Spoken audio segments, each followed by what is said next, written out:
রংপুর গঙ্গাচড়া উপজেলার বেতগাড়ি ইউনিয়নের আলদাতপুর গ্রামের একটা হিন্দু যুবকের নবীর কটূক্তি করছে। আপনার কটূক্তিগুলো স্ক্রিনশট দেখেন।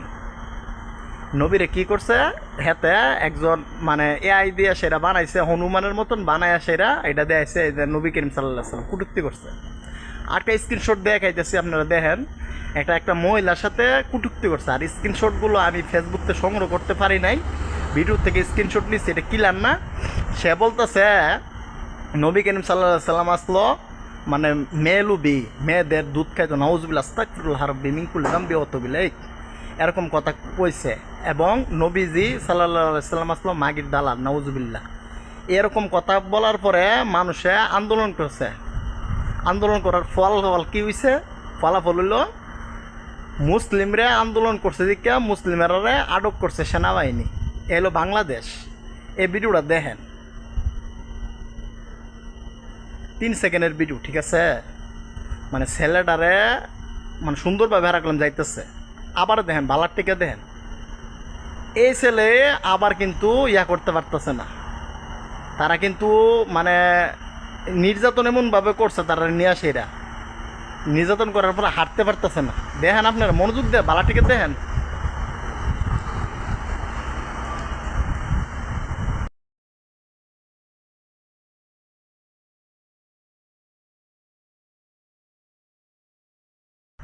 আরেকটা যুবক এবারটা সিঁড়িতে নামতে পারতেছে না, ধরে ধরে টাইনে টাইনে নামাইতেছে। দেখেন ভিডিওটা দিছি, দেখেন। হযরত মুহাম্মদ সাল্লাল্লাহু আলাইহি ওয়াসাল্লামকে নিয়ে কটূক্তির প্রতিবাদ করেছিল বলে দাবি পরিবারের। যুবকের পরিবারের দাবি, দিন আজকে রেখে তাদের ওপর শারীরিক নির্যাতনেরও অভিযোগ উঠেছে। এরপর থানা পুলিশের মাধ্যমে আদালতে পাঠিয়েছে সেনাবাহিনী। তবে ক্যাম্প থেকে ফেরার পর তিনি স্বাভাবিক নন। আরেকটা ভিডিও দিতেছি, দেখেন। হেরার ধরে নিচে স্বাভাবিকভাবে আটতেছে। এই যুবকটা দেখেন, বালাটিকে দেখেন। আবার এবার আবার নামতে পারতেছে না, ঠিক আছে? ইয়াতে নামতে পারতেছে না, সিঁড়িতে কীভাবে নামতেছে যুবকটা দেখেন আপনারা। বালাটিকে মনোযোগ দিয়ে দেখেন। হেরার অপরাধ কীতা, অপরাধ ইডে মানে হেরা নবী করিম সাল্লাল্লাহু আলাইহি ওয়াসাল্লামের কটূক্তি করছে, এর বিরুদ্ধে আন্দোলন করছে, যে হেরার গ্রেফতার করছে। এই হলো বাংলাদেশ 2024 গণ অভ্যুত্থানের ফলাফল। এটা এর যে অত্যাচার করছে তাদের ফ্যামিলির বক্তব্যগুলো শুনেন। এক এক করে ফ্যামিলির বক্তব্য আমি দিতেছি সাইডে, আপনারা দেখেন ফ্যামিলির বক্তব্য, তার ফ্যামিলি কি বলে। সেনাবাহিনী আমাদের খুলে রাত 3টার সময় আসিয়া আমাদের বাসায় ঢুকিয়া ওনার দরজায় ডাকে, আমরা ডাকে তাকে দিছি।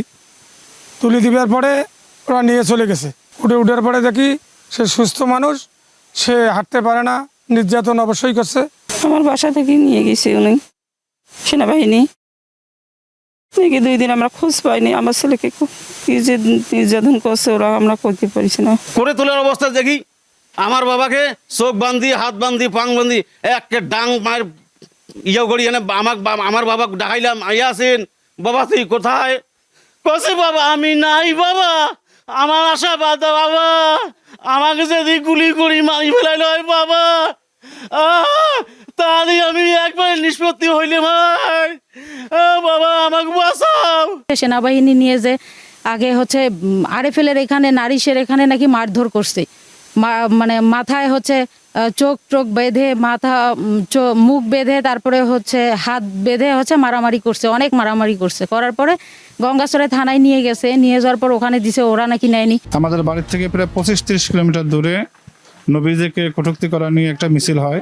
সেখানে আমার ভাই অংশগ্রহণ করে মিছিল করার পরে চলে আসার পরে 2 দিন পরে সেনাবাহিনী, যৌথ বাহিনী গভীর রাত্রে এসে আমাদের বাড়ি থেকে ওকে নিয়ে চলে যায়। যে সময় নিয়ে যায় সে সুস্থ সবল ভালো মানুষ ছিল। নিয়ে যাওয়ার পরে 2 দিন পরে যখন তাকে কোর্টে উঠানো হয়, দেখা যায় যে সে চরমভাবে অসুস্থ, তাকে অমানবিক নির্যাতন করা হয়েছে মনে হচ্ছিল। অজ্ঞাত আসামি কইরা মামলা দিছে। এখন বেড়াইতে গ্রামের মধ্যে ঘুমাইতে পারে না, গ্রামতে উদাও, পুরুষ শূন্য গ্রাম হয়ে গেছে। দেখেন আপনারা, দেখেন মহিলাদের বক্তব্য শুনেন আপনারা, তারা কি কই, এলাকার বাসী মুসলিম মানুষে কি কইতাছে। আমার নবীজিকে অপমান করছে। আমার স্বামী সে দুকেতি, কর্ম করি খায়, সে গরিব মানুষ, কর্ম করি আমরা খাই। মনে করেন সঞ্জয় হইলি আমার স্বামী বাড়ি থাকতে পারে না, আমি ছোট পোলাপানকে নিয়ে শুধু থাকি ফাঁকা বাড়ি। ফাঁকা বাড়ি, আমরা বাড়িতে একাই থাকি। মনে করো এই যে পুরুষ মানুষ সন্ধ্যা হলে বাড়িতে থাকে না, আমরা কিভাবে এই বাড়িটাতে একাই থাকবো? আর ও 5 জনকে যে নিয়ে গেল, দোষী নিগেল অদোষী নিয়ে গেল, তার বিচার কি? দোষীর বিচার নেবেন তোমরা, আর যারা যে আমার নবীকে অপমান করলো তাদের বিচার নেবেন। আমার দেশের লোকের কি উদ্দেশ্যে বিচারটা নেবেন আপনি? রাত হলে আবার আমরা ছেলে পেলে ধরে থাকতে পারিছি নি, ভয়তে আতঙ্ক হয়ে গেছি। নবীজির নামে মিথ্যে অপবাদ দিয়ে মুসলমান আমরা প্রতিবাদ করি যে তাই যদি অপরাধী হই, বাড়ি ছাড়া, বাড়ি ঘরে থাকতে পারি না, কেউ যদি বাড়ি ঘর লুটপাট করে নিয়ে যায় তা আমরা কি করব? মুসলমানের পক্ষে বিচার আর উনির পক্ষে বিচার নাই। হ্যাঁ, নবীর পক্ষে হ্যাঁ তো কথা কইছে, অন্য কথা তো কয়নি। সেনাবাহিনী কইতেছে মুসলিমরা তাদের বাড়িতে ভাঙচুর করছে, তার কারণে তারা মামলা দিছে করছে। এই বিষয়ে আপনারা ডকুমেন্টারি দেখেন এলাকার লোক কি কইতাছে। আমরা তার বাড়ি ঘর লুটপাট আমরা কোনো কিছু করি নাই, কি আমাদের মুসলমান এ ধরনের কোনো কিছু করে নাই।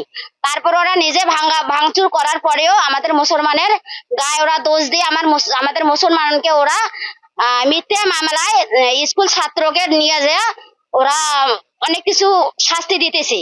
আর যারা দূষিত ওকে ওরা নিগিয়ে অথবা জামাই ব্যবহার করতেছে। মিডিয়াতে বিষয়টা এমন ভাবে প্রকাশ করা হয়েছে যে তাদের নাকি বাড়িঘর ভাঙছে 22টা। আসলে এটা যদি সত্যতা নাই, ওরা বাংলা এডিশনে আমরা দেখছি নিউজ, ওরা সত্যতা প্রকাশ করছে। কিন্তু প্রথম আলো এবং বিভিন্ন মিডিয়া এই বিষয়টাকে এমন ভাবে প্রচার করছে যা আমাদের এলাকার লোকরা ঘরে থাকতে পারতেছে না। আপনি কোনো প্রশাসনের লোকের দরকার নাই, একজন আপনি ছেলে মানুষকে দিয়ে বলেন যে আজকে এলাকায় অভিযান হইতে পারে, মানে আপনারা সাথে থাকেন, 8টার পর যাবেন, বাসা কোনো পুরুষ মানুষ পাবেন না। মানে বিষয়টা এমন হয়ে গেছে। বাংলাদেশে যে ফুন্দের আলুর নামে মানে প্রথম আলুন পত্রিকা আছে, এই পত্রিকা কি গুজব ছড়াইতেছে। আর এই গুজব ছড়ানোর কারণে স্ক্রিনশট দিছি, দেখেন বালাটিকে মনোযোগ দেয়। এই ফুন্দের আলু দেওয়ার কারণে ফুন্দের আলুর নিউজ দিয়ে সেটা ইন্ডিয়া আবার সংখ্যালঘু নির্যাতন নামে বিশ্বের মধ্যে ছড়াইতেছে বাংলাদেশে শুরু করার জন্য।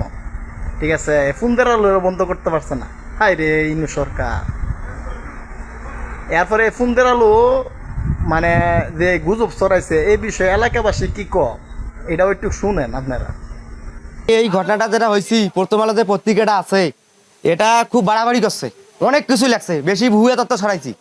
হ্যাঁ, ওখানে অত কিছু হয় নাই, এরা অনেক আসামি মানে ওখানে বহু লোক বলে গেছিল, এলে ভুয়ে নিউজ দিছে, এরা পুরো ভুয়ে নিউজ ছড়াইছে প্রথম। ডক্টর ইনু সাহেব, এ কারণে কি আপনার মানুষ ক্ষমতা বসাইছিল আর 2024 সালের গণ অভ্যুত্থান মানে স্বাধীনতা ঘোষণা দিয়েছে মানুষ, হাই রে বাঙালি।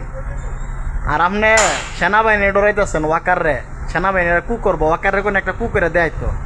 বাংলা মানুষ সচেতন, ওয়াকার আছে না পাশার মধ্যে বাস ডুয়াইয়া সারে রাস্তার মুড়ে মানে চৌরাস্তার মুড়ের মধ্যে দাঁড়া করে রাখবো, খাড়া করে রাখবো। বাংলার মানুষ সচেতন, কত সুজা না, দেশটা কেউ ভাবেন না। ঠিক আছে।